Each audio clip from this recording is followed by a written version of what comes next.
She's not the first one. I go back to the Mel Colston days. I mean, these senators, they come in under someone else's banner. Jackie Lambie is another perfect example.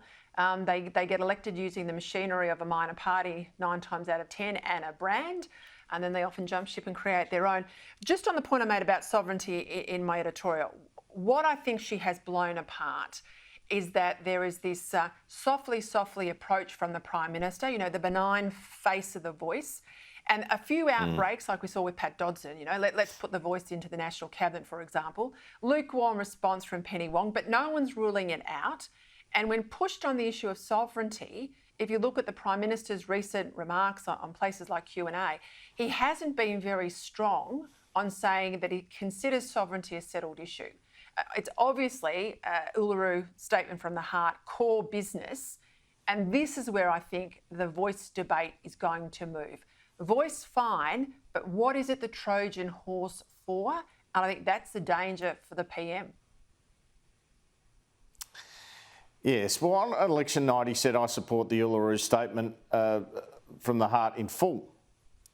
That's what he said as soon as he got up on the podium. So that means he supports the Truth-Telling Commission and the treaty. And yet the Voice comes first because, as you're kind of pointing out, it's easier to sell. I think he has committed to it just being an advisory body, and I actually believe that's what it would be.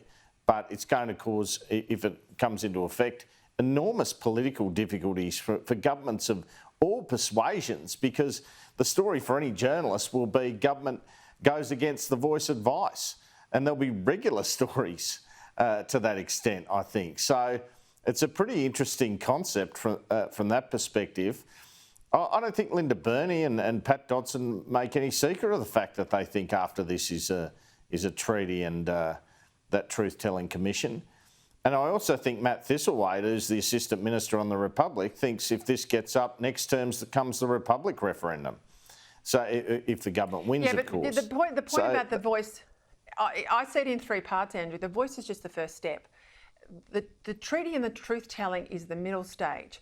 The third stage, which is the sovereignty piece, is not about treaty and truth-telling. That's about the co-governance model we're seeing in places like New Zealand. I mean, I think that's the stealth play that she has exposed Thorpe yesterday, that Dodson has on the table, that Melandiri McCarthy in that grab I just played has talked about as well. I think that's what people are coming to understand, that the treaty is only a midway point. Co-governance is the end game. Well, I guess no one's talking about that, but then you'd have to interrogate the government on what would a treaty mean and would it involve co-governance, and it'd have to be ruled out. I suspect it would be. But you're right, it's a fair question.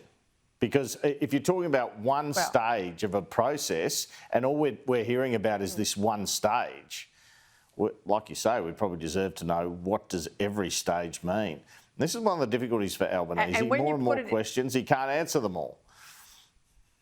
And when you put it in constitutional terms, the change locked in to our founding document, and it will be broadly interpreted. We know what activist judges are like more and more with constitutional questions.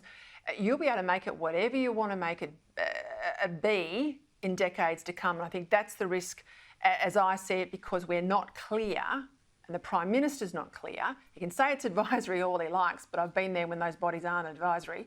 We'll see what happens.